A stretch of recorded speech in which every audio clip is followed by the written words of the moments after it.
Thanks for tuning in to the Sydney Institute's latest in the series of our virtual discussions and talks at a time of pandemic. And today Professor Anne Twomey makes a welcome return to the Sydney Institute. She's been here before, on one time on the occasion of the publication of the book The Vowed Sceptre, Reserve Powers of Heads of State in Westminster Systems, which is relevant to today's talk. And most recently she's edited and published and substantially contributed to the Constitution and Government of Australia, 1788 to 1919, William Pitt Cobbett, focusing on William Pitt Cobbett's contribution. Now, Professor Twomey is known well to you. I'll introduce her.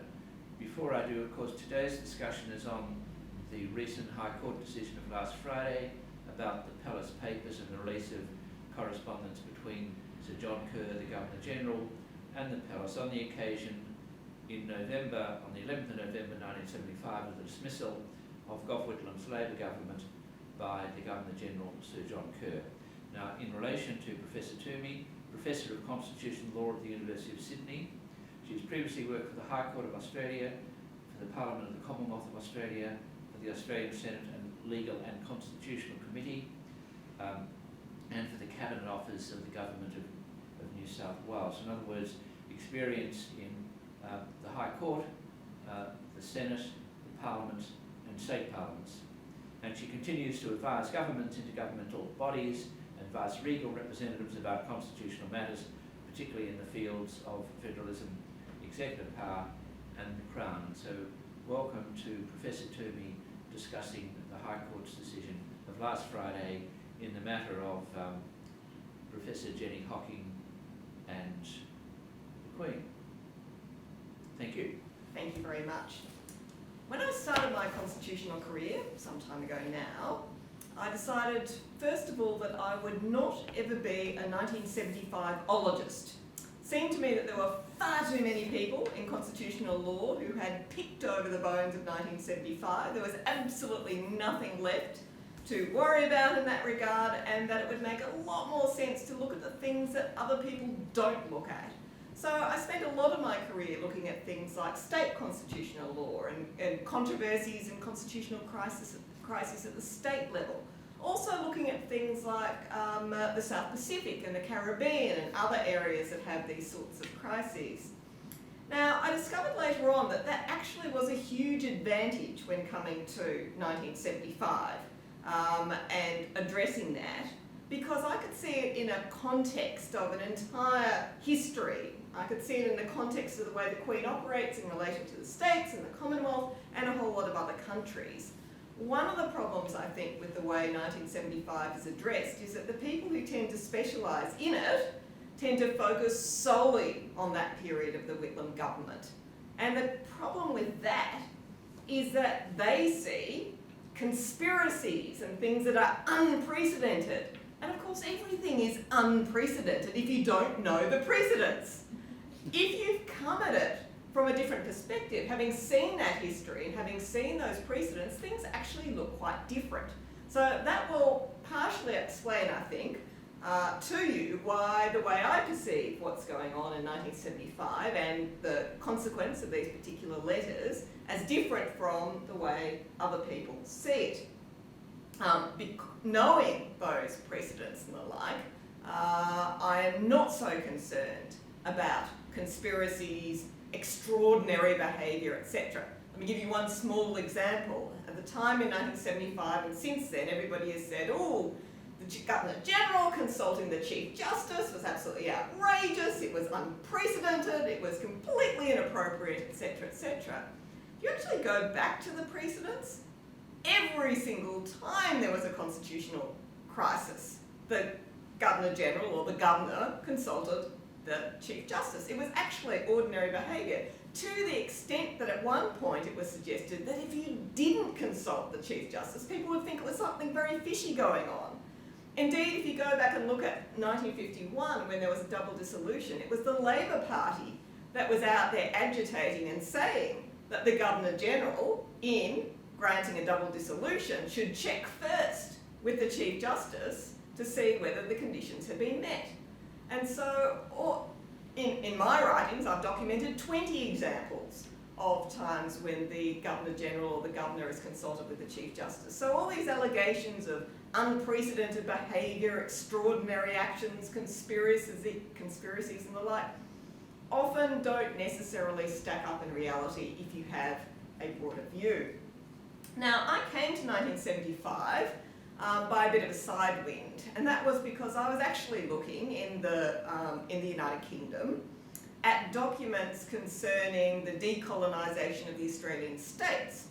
And in the course of that, I was looking at Sir Colin Hanna, who was a Queensland governor, and the complaint that he had involved himself in politics by referring to the fumbling ineptitude of the Whitlam government. Now, once that happened, there were arguments that he should be dismissed, etc., etc. Now, the interesting thing that happened then was that Gough Whitlam, as Prime Minister, then instructed the Queen to effectively dismiss Hanna, not as Governor of Queensland, because that wasn't his jurisdiction, but to stop him from having his, what's known as a dormant commission, to act as administrator of the Commonwealth. And there is a lot of correspondence on the files about 1975 in that context. And so when I was reading those 1975 files, I started getting a bit interested in the British government's response. And the British government took the view that this was a local Australian matter, and their one concern was to make sure that the Queen didn't get dragged into it. And there's stuff on the files there where they talk about this and they say, well, Sir John Kerr, he's an experienced lawyer, he should know that you shouldn't drag the Queen into this, therefore we'll just trust him and we won't go and say anything to him like, don't drag the Queen into this, because we think he's too sensible. And by the way, if we did say anything to him, Gough Whitlam would say, oh, the British government is interfering in Australian affairs. So the whole conspiracy of the British government in relation to 1975 was simply to shut up and not say anything and leave it to Sir John Kerr on the basis that we would trust that he would behave sensibly. Not a huge conspiracy, you would think. Having said that, when another person, many years later, came across the same documents, suddenly the words, we shall trust Sir John Kerr, turns into some kind of a wink and a nod that he's going to do this and that, and we're encouraging him and we're giving him green lights. Again, something seen from a completely different perspective to the way I see it. Anyway, from my perspective, when I looked first for these particular documents, which was back in October 2012, given that the Archives was refusing to release them on the grounds that they were allegedly the personal correspondence between Sir John Kerr and the Queen, in 2012 I decided, well, we've got a Labor government at the Commonwealth level, and the Labor Attorney General was Nicola Roxon. And it struck me she was quite a sensible, rational person, and so I wrote her a letter and said that the Archives treats these documents as private correspondence, and they've imposed a limit of 50 years on access to them, 50 years from the expiry of Kerr's term of office in 1977, and then said that she could only have them with the permission of the Queen's private secretary and the official secretary of the Governor-General. And I said in my letter that I saw this as wrong as a matter of law. I pointed out that they were Commonwealth records. They were written and received by the Governor-General, Sir John Kerr, as an officer of the Commonwealth in his performance of his official duties. They included matters concerning the exercise of the official powers of the Governor-General, they were in the possession of the Commonwealth, and they were therefore clearly records of the Commonwealth. And under the Archives Act, as Commonwealth records, there was a legal obligation to release these documents once they were in the open access period. I also said that if the excuse was given to her that it cannot be done because it has never been done before, I said, well, have a look at W.J. Hudson's biography of Lord Casey, because you'll see in that he quotes from the correspondence between the Governor-General and the Queen, from dates including 16th of January 1966, 4th of April 1966, 12th of November 1966, 16 January 1967, 27 July 1967, 8 January 1968, and 15 May 1968, 14 October 1968, and 21 January 1969. So yes, there was quite a bit of correspondence between the Governor General and the Queen that had been released to a biographer to write about official history. If that could be done then in relation to Lord Casey, why couldn't it also be done in relation to Sir John Kerr? I concluded that not only can it be done, it has been done, and all it requires is political will to do this. And I asked that the files be open to public access. Now, unfortunately, I suspect that Nicola Roxon never saw the letter. It got sucked into the bureaucracy, as such letters are. It was then passed on to the Minister for the Arts, who was Simon Crean, who then passed it on to his successor, Tony Burke. So the letter that I got back was a letter from Tony Burke. Now, Tony Burke, I would be prepared to bet, remembers nothing of this because he probably saw the letter for all of 3 seconds when he signed it, and it effectively said the same thing that the Archives has previously said, simply that these are private letters, we're required to comply with the instructions of the depositor, and you can't have them. Now, in a quite Kafkaesque response, when it said so, and I quote this from the letter from Tony Burke, it says this: personal and private records of a Governor-General include records established by the Governor-General in his official capacity that are intended to be the personal and private property of the Governor-General rather than the property of the office of the official establishment of the Governor-General. So in other words, we're saying that the letter is personal and private, even though it's official, because we intend it to be personal and private and not official. That apparently is the reasoning. But curiously also, the letter quite mucked up the conditions on the release of the documents. It said that archives must comply with the conditions of deposit of the documents and that they not be released until 50 years after Sir John Kerr had ceased to be Governor-General, and only after consultation with the Queen's private secretary and the Governor-General's official secretary. But that wasn't quite right at the time. The original condition said 60 years and consultation with the Queen's private secretary and the Governor-General. There was no veto at that time. Now, Kerr, we know from other things he's written, wanted the letters released. It was only the palace that persuaded him to put the original conditions on it. The palace apparently was concerned at the time that he might flog off the letters or use the letters for the purposes of selling his book. And that's why the conditions were placed on them. But in July 1991, the Queen issued further instructions and said that the secrecy period should be reduced back 10 years, from 60 to 50 years from the end of the period of Governor-Generalship, but that consultation be changed to approval by the Queen's private secretary. So while on the one hand looking liberal by reducing the period, at the same time put in a complete veto being held by the Queen's private secretary. But the curious thing is here, how on earth did the Queen have the power to do that? Because the National Archives have said these documents belong to the Governor-General. They're personal to and owned by the Governor-General, and we have to comply with the conditions that the Governor-General puts on them. But Kerr was dead at the time that change was made. He wasn't consulted. It was the Queen who unilaterally decided to change those terms and conditions, and it was the National Archives that agreed to do that, despite the fact that they persist in saying that they are only complying with the terms of the deposit. Okay? They're not complying with the terms of the deposit. They are complying with terms determined by the Queen in Buckingham Palace with no legal basis ever having existed for her to be able to make those kinds of changes.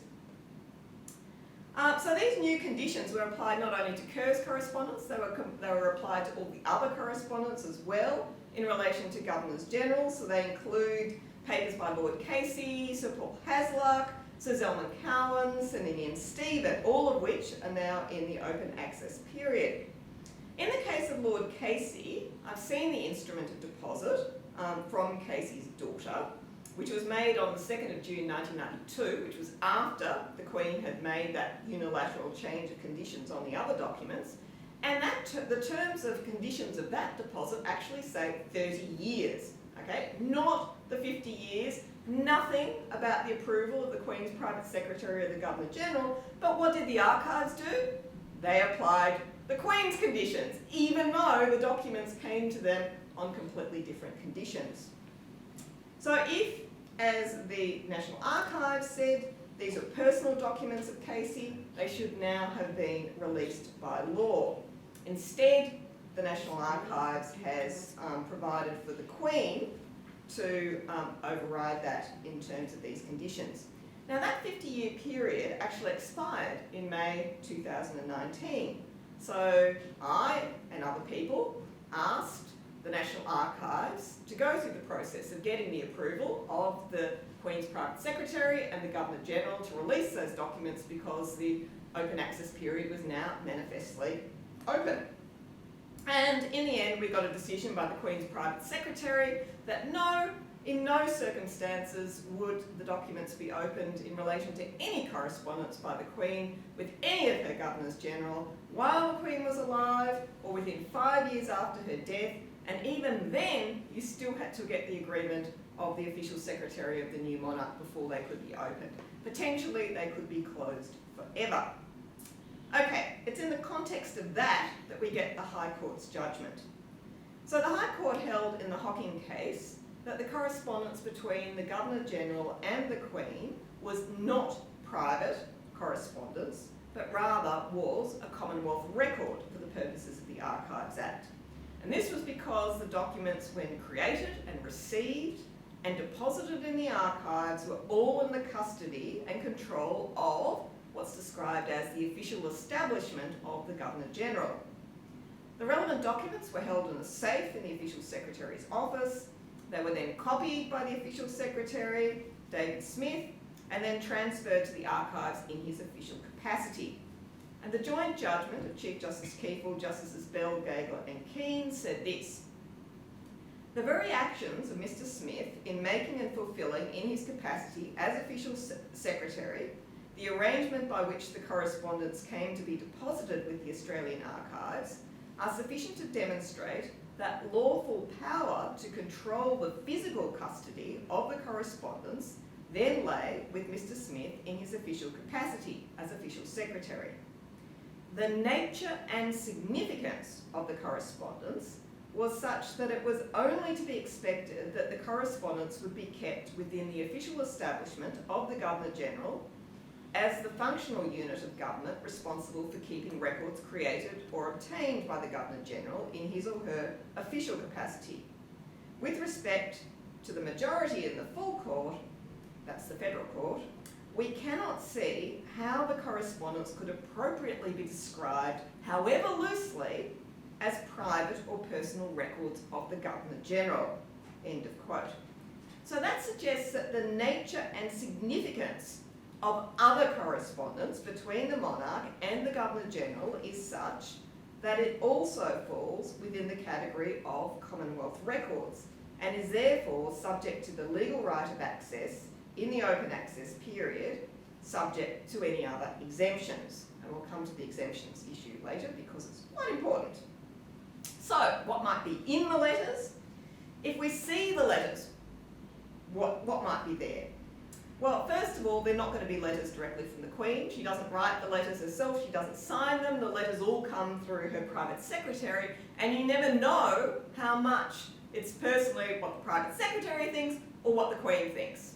And that gives her a degree of plausible deniability in relation to everything because you can never know for sure. So I've got some examples which our cameraman is going to insert in of some documents which show you these types of letters.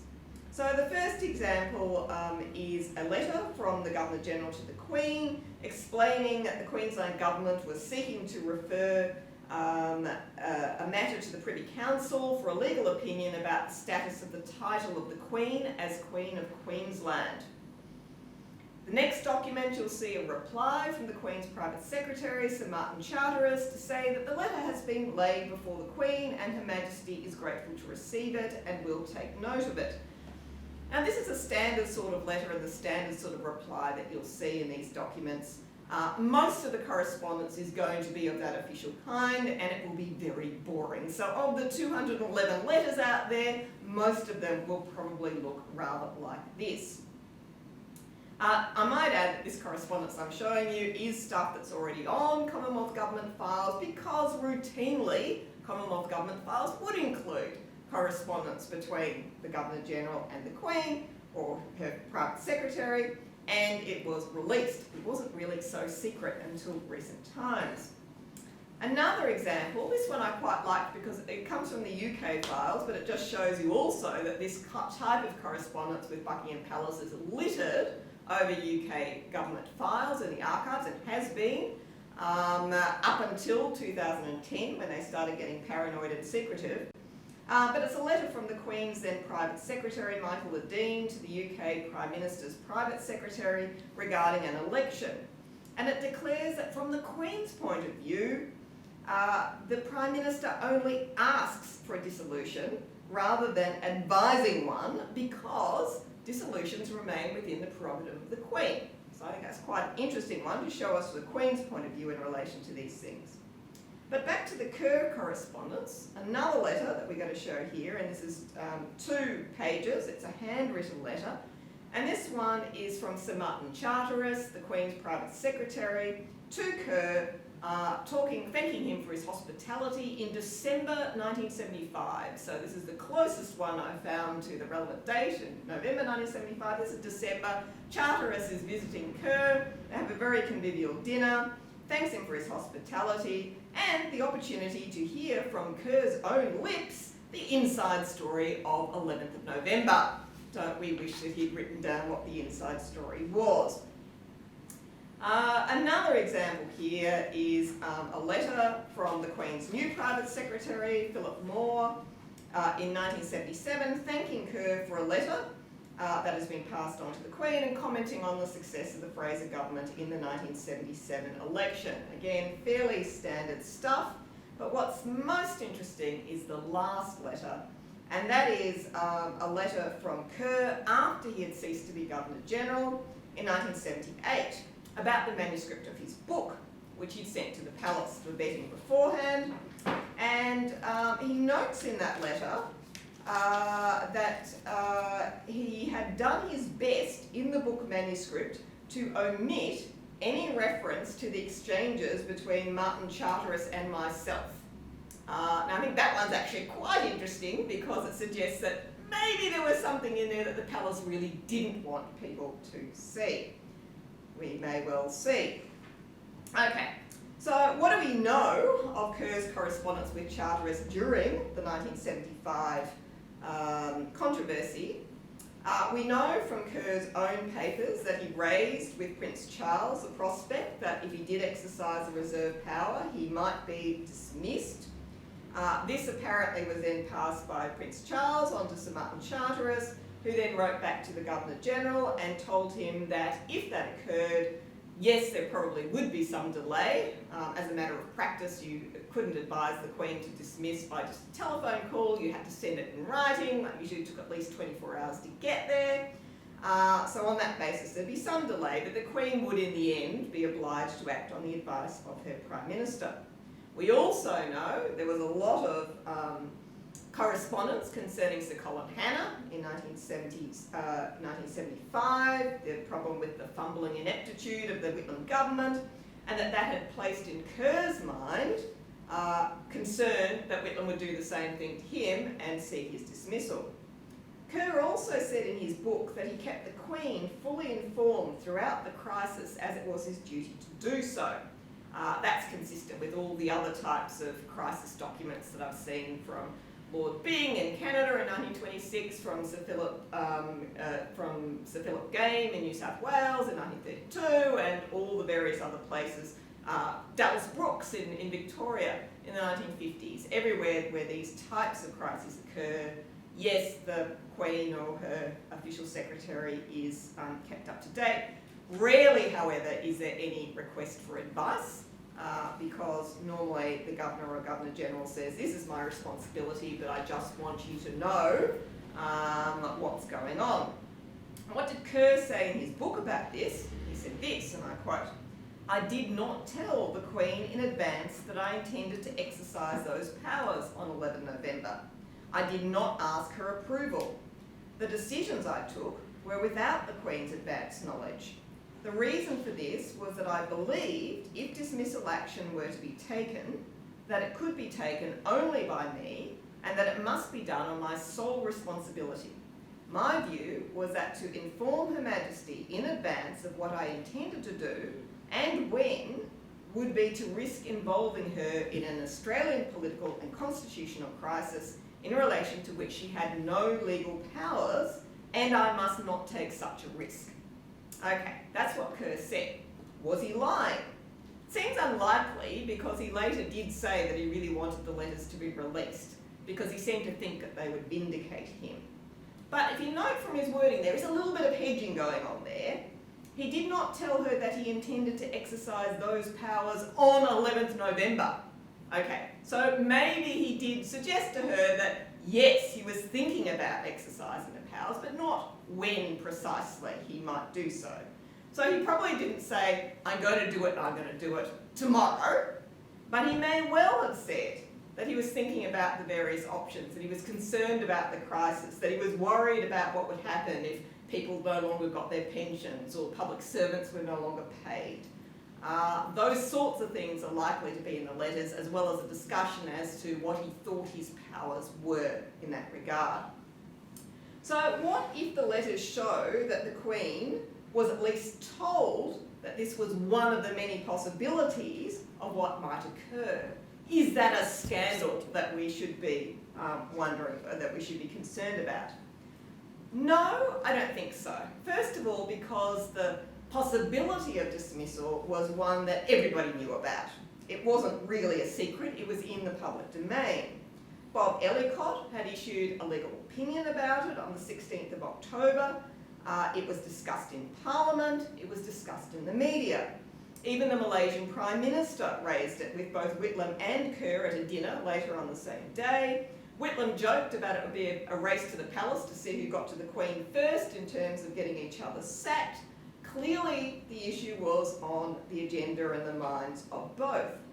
I went back this morning and had a look on Trove and various other databases for the newspaper articles at the time, and there are stacks of newspaper articles there that deal with the question of the powers of the Governor-General to dismiss the Prime Minister in these circumstances. None of this was a secret from anyone.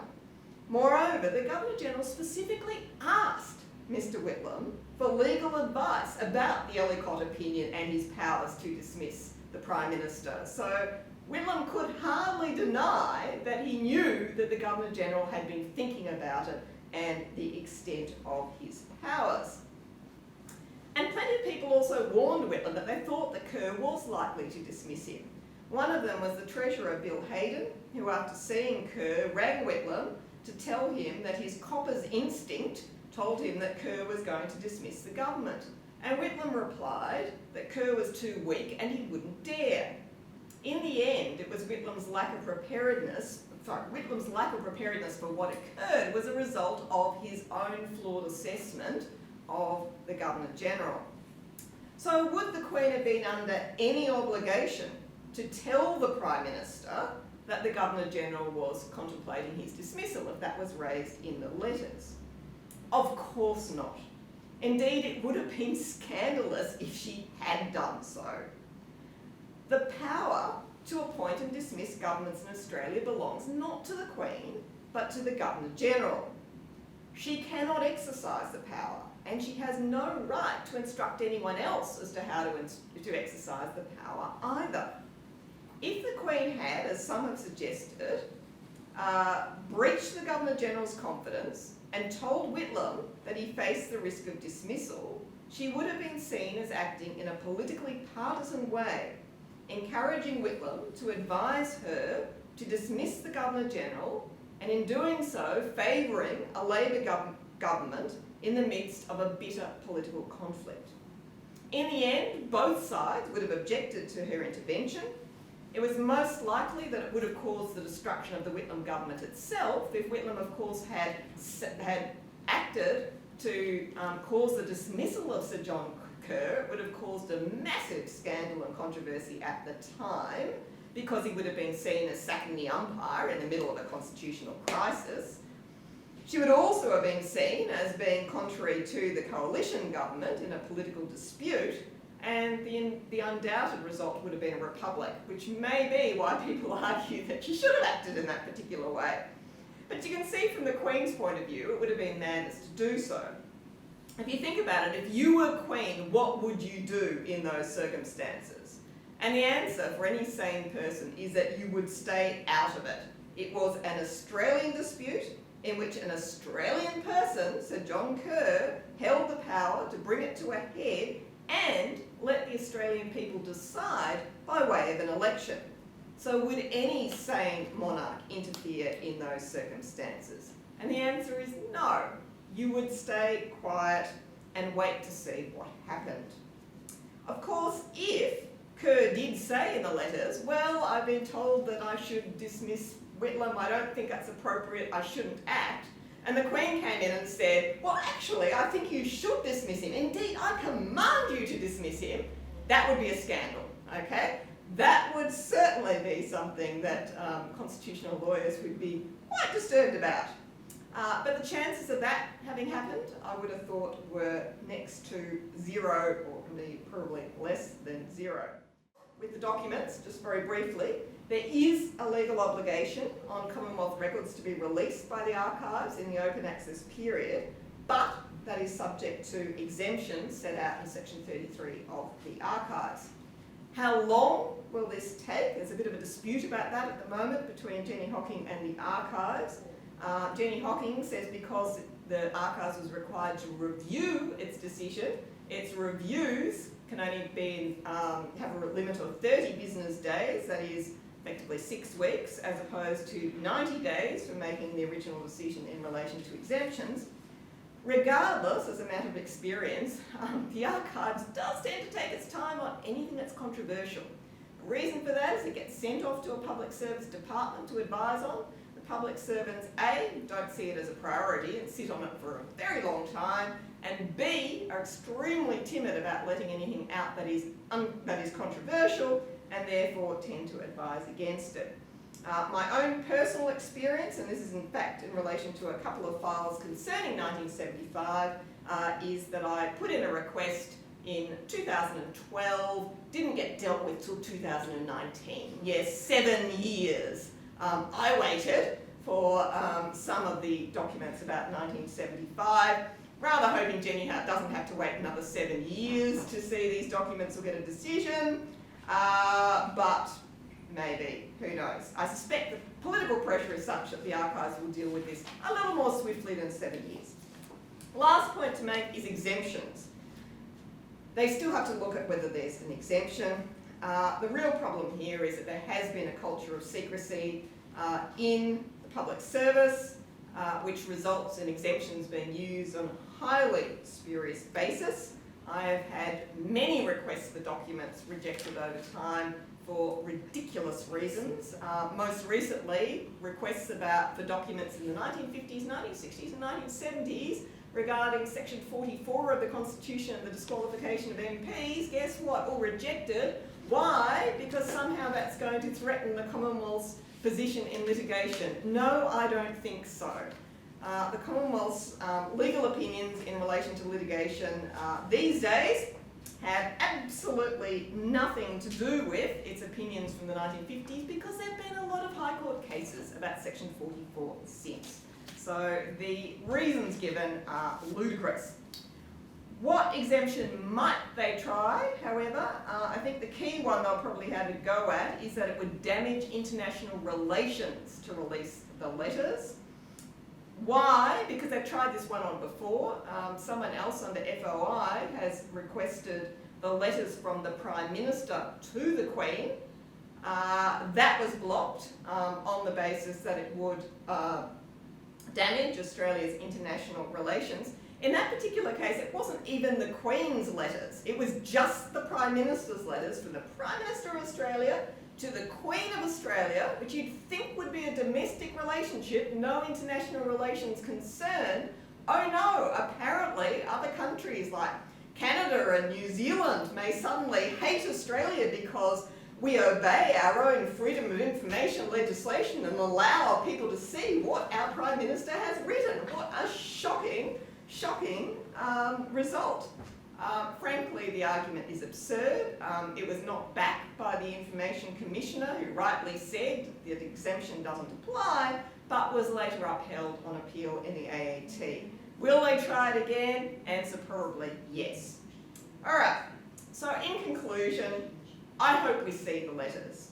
It's the last piece of the puzzle in 1975. Maybe once we see them, we can get over the whole thing and move on. There will no longer be any need for a 1975ologist. However, the palace did fight tooth and nail to prevent Prince Charles's correspondence to ministers becoming public some years ago. The British Attorney General said that it would undermine public confidence in him to ever be king. But the courts in the United Kingdom did uphold the principles of transparency and the FOI Act there, and did require the documents to be produced. And when they were produced, what did they reveal? Well, that what he said in his letters to ministers was precisely the same thing that he'd been saying in speeches every other day of the week, all the rest of the time.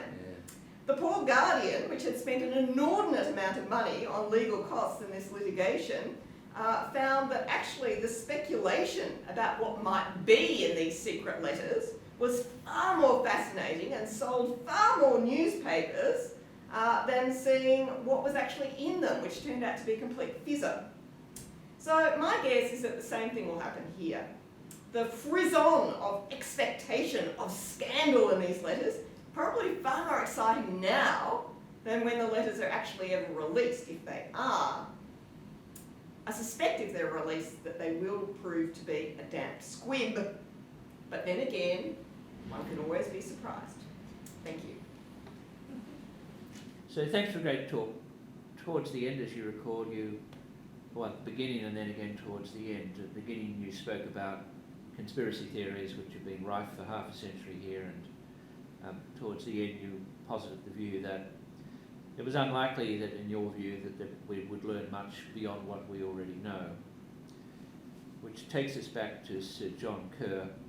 I knew him a bit in his retirement, and we had lunches together, and he was obsessed about the dismissal, and he spoke about it continually. But what he said to me privately is very much what he wrote in his book.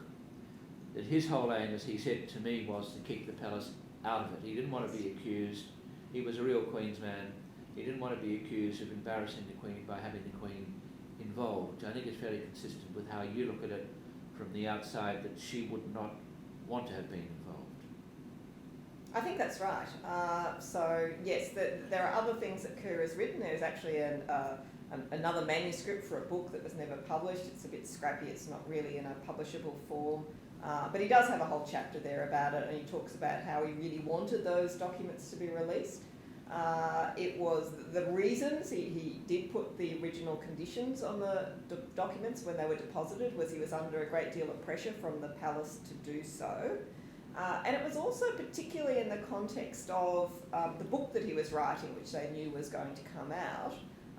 There was a concern, and you can see this actually from a letter in Sir Paul Hasluck's personal collection, for a letter between, it's a note that Sir Paul Hasluck took of a discussion with Sir Martin Charteris, and this was in 1977, and they were concerned that Kerr might use his correspondence with the Queen as a peg for selling his book.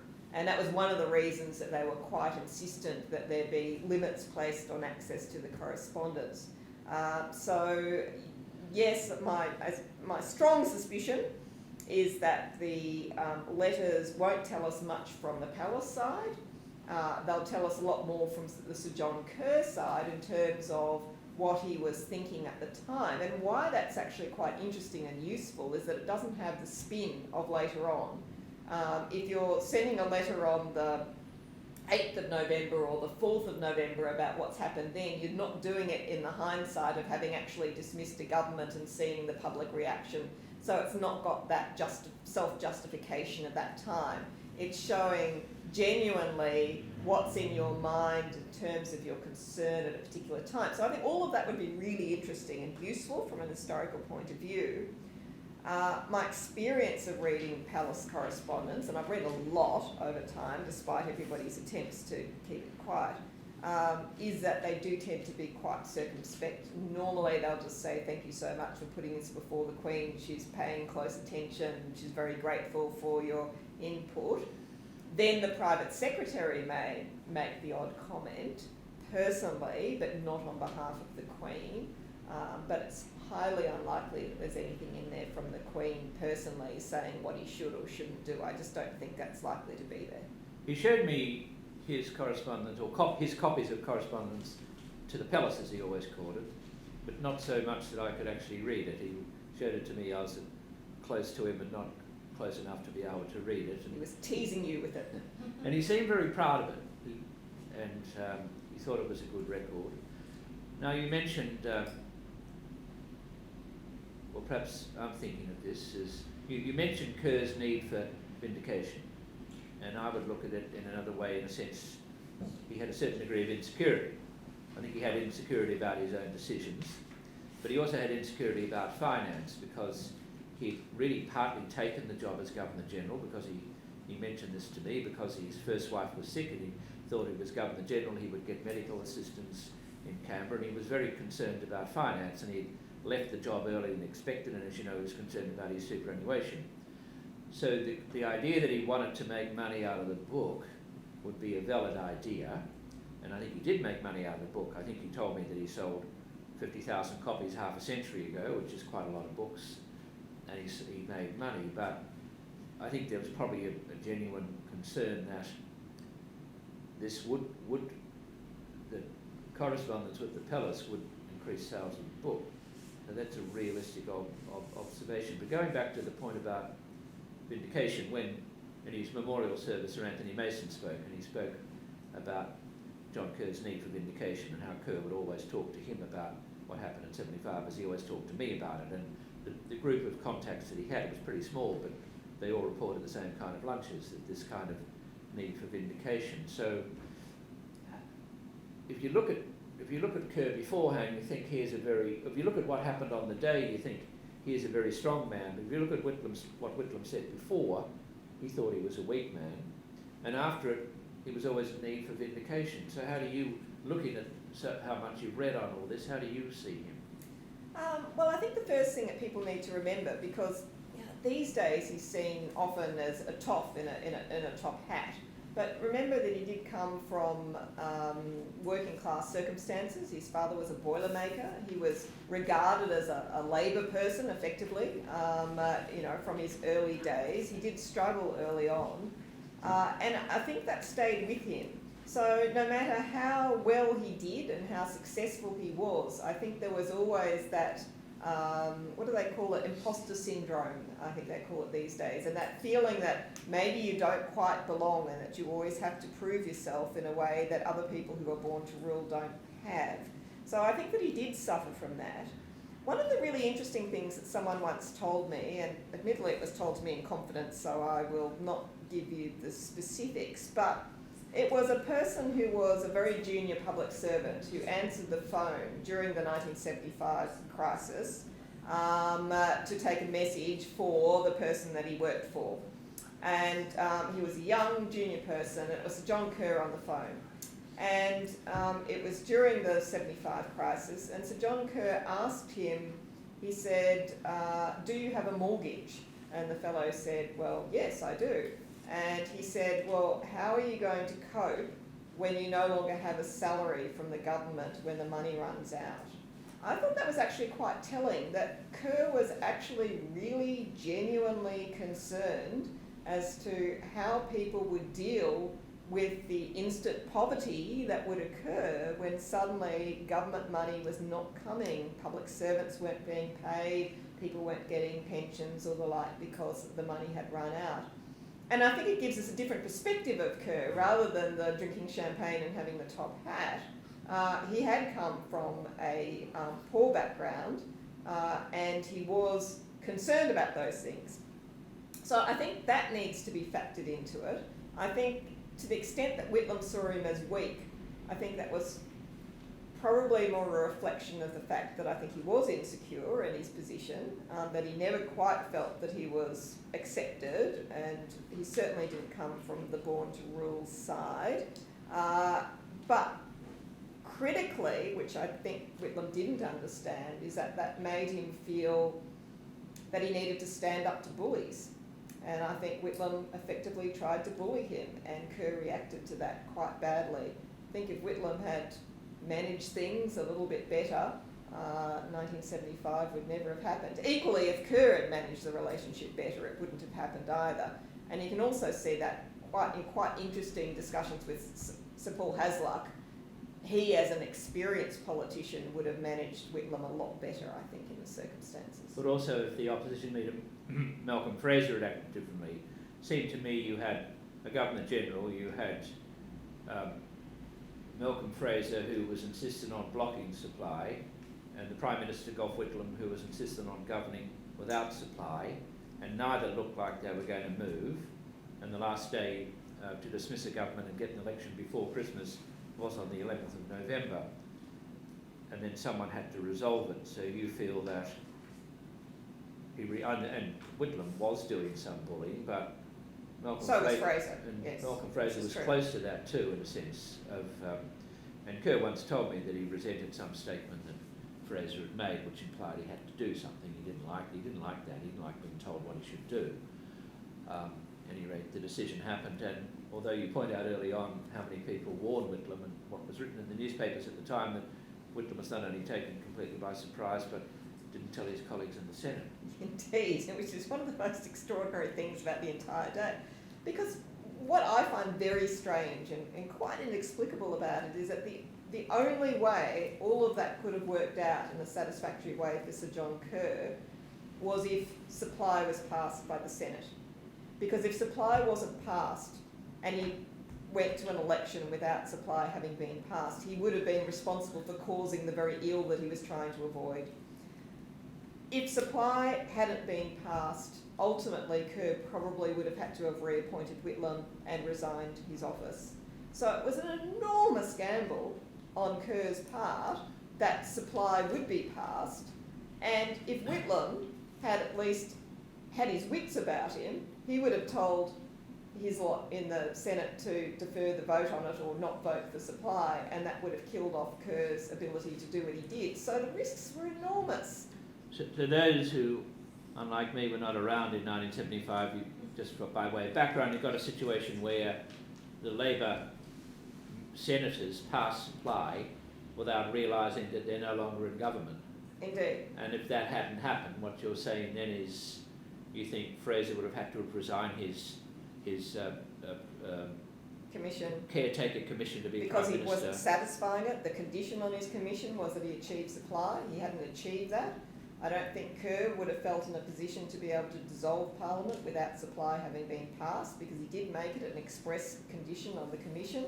That would have meant Whitlam would have had to have been reappointed, because remember, the lower house did pass a resolution of no confidence in Fraser and confidence in Whitlam. Whitlam would have had to have been reappointed as Prime Minister, and Kerr would have been, well, he would have had to have resigned because he would have been then dismissed otherwise. It would have been a complete and utter fiasco, but for the fact that supply was passed. And it was so easy for Whitlam to ensure that that didn't happen. So he was sitting. Bizarre. He was sitting in the lodge having a steak, Yes. and talking to some of his advisors, but none of them were in the Senate.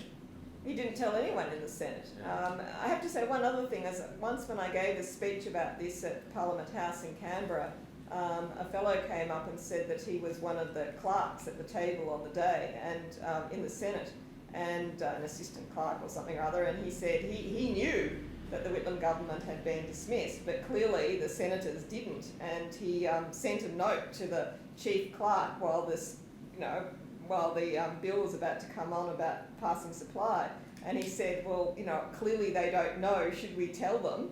apparently the clerk just screwed up the piece of paper and dropped it in the bin, which was a spectacular story. I can't say that it was true, but that's what I was told.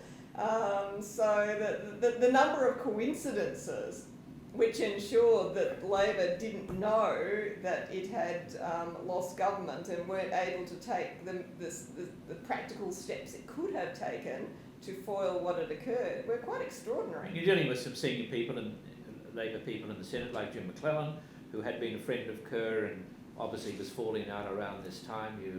Ken Reid, there were many senior Labor figures and none of them were told. So that would have been a real constitutional crisis, which, as it turned out, never happened. So you've gone from the conspiracy theory of somehow the Queen's involved in the dismissal, that's the current one, and like you, I suspect... People seem to have given up on the CIA, Well, but that was a big one for a while. It started off in the CIA in the late 70s into the early 80s, and then it was quiet for a while, and then we ended up with the palace. So there have been a lot of conspiracy theories, but I have the view that Kerr actually used, and I think it's your view too, that Kerr used these papers to draft his book. Indeed. Without being able to quote them directly. Correct. Because yes. He'd gone overseas for some of this time, he didn't have a lot of material around him, and that's what he had, and that's, I think it'll be as dull as that, but of course... We could all be surprised. That would be quite entertaining to be surprised, but I'd still be surprised to be surprised. Now, one of our members have asked, how were the letters sent? Were they sent by mail? Were they sent by diplomatic bag? Do we know how they went? I think they probably, well, I'm not quite sure whether they have an official sort of version of a diplomatic bag. I think so. I think it'd be like Foreign Affairs. I think they probably do. In those days, yeah. And in those days, people flew with the bags. They put them in bags and they got on an aircraft and they delivered them to London or to wherever else they were due to go. Now, another question's come in, and you've raised this in your talk. So now after we've got this High Court decision, that will apply to all governors general and state governors, you would assume? Well, I assume, we'll wait and see what the archives say, there will be slight differences. So one of the things that the High Court focused on here was that it was David Smith in his official capacity as the official secretary of the Governor-General who actually made the submission to the archives. In the case of other Governors-General, that's not been the case. It's usually been they took the documents themselves, and it's usually a relative after they died, who, a daughter or whatever, who will then submit the documents to the archives. Does that make a difference? I think probably not, because the following paragraph then goes on to talk about the nature of the letters and their significance and the capacity in which they were done. So my assumption is that it should apply to the other Governors-General as well, but there is a distinction that could be made, so we can't be absolutely certain. Now, there's been some criticism by some left-wing and not necessarily well-informed commentators like Peter Fitzsimons that somehow this is a huge error of the National Archives in Australia in denying Professor Hocking access to these documents for over 10 years, but then you've been denied access to some documents for longer than that. But going back to the archives, in fairness to the National Archives of Australia, they made the decision they thought was correct. They were supported by the first judge in the federal court and 2 out of 3 judges in the Which I have to federal say court does surprise me. I mean, I thought it was laid down in Misere that these were official documents in Commonwealth records, and I've been arguing this for years, so I was really surprised. As when I say that you can be surprised, I was surprised by the various judgments of the lower courts that said no, they weren't. I didn't think their reasoning was convincing at all. So I was quite relieved when the High Court came out the other way, because I thought that was consistent with what I believed. But if your question is, could the archives have legitimately taken the view that they could? Well, obviously, given that other judges have, and that they felt obliged to comply with the conditions of depositors, and yes, I don't think they were acting in bad faith, although I do still think that it was quite funny that they changed all the rules on the basis of the Queen telling them what to do. I still can't see what basis she had to do that. It seemed to be just deference rather than any legal basis. So yes, but anyway, now that there's clarity about it, that should change it. There are also other files. I've been just looking through all the various things that have been refused over time in relation to this. There's stuff by Prince Charles in these letters as well, so that will be another question as to whether the same rules now apply to the Prince Charles letters in relation to the dismissal as opposed to the Queen's letters. Does it make a difference that Prince Charles doesn't have a constitutional relationship to Australia because he's not the Queen or not? Don't know, so that's still an outstanding issue as well. So what reasons did the High Court give for overturning the majority, a 2-1 decision in the Federal Court? Do you regard their decision as critical? Did they avoid the issue? They've come to a different conclusion, but what do they say about the other judgments? Yes, well that's the curious thing. They don't really address the other judgments and the other arguments in there. Basically the High Court took a different approach in relation to the statutory interpretation. They took a different approach in terms of the meaning of the term. So Commonwealth records meant it had to be the property of the Commonwealth, and so in their approach to property they interpreted it as meaning something like the concentration of power in relation to the document and holding the document. So it became a lot more critical who actually held and had the right to hold the documents. And they also distinguished that from ownership. So it could well be that the Governor-General still owns the documents, but because they were under the control of the official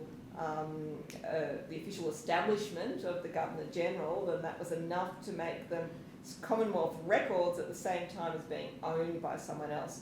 So for anyone out there who wants to read the judgment and says, oh, this could be really interesting, sorry, not really. It's really an argument, a judgment about property and the meaning of property in the context of this statute. It's very dull. It says virtually nothing about what the Federal Court decided, and the Federal Court decision did spend a lot more time discussing the Queen and the Governor-General and constitutional conventions and all those sorts of things. The joint judgment says we don't need to decide at all whether there was a constitutional convention about secrecy. Justice Edelman says, well, actually, no, I don't think there was enough evidence for that kind of a convention to stack up. He's the one dissenter. No, he was the last judgment in it. It's Justice Nettle is the one who dissented. Nettle, so yes. Justice Nettle is the only one who dissented, and he took a view similar to the view in the Federal Court, saying that these things were obviously always meant to be confidential and private, and they were never official documents, and that's the end of it. So look, obviously people have different perspectives on this thing, but at least now we've got a little bit of clarity. So 2 final questions.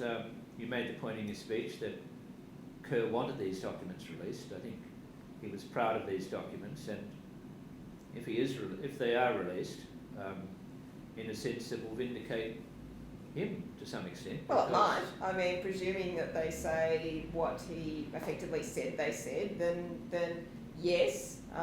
Will people still be finding conspiracies under barrels, etc., when they look at them? Probably yes, because there is a vested interest in doing so.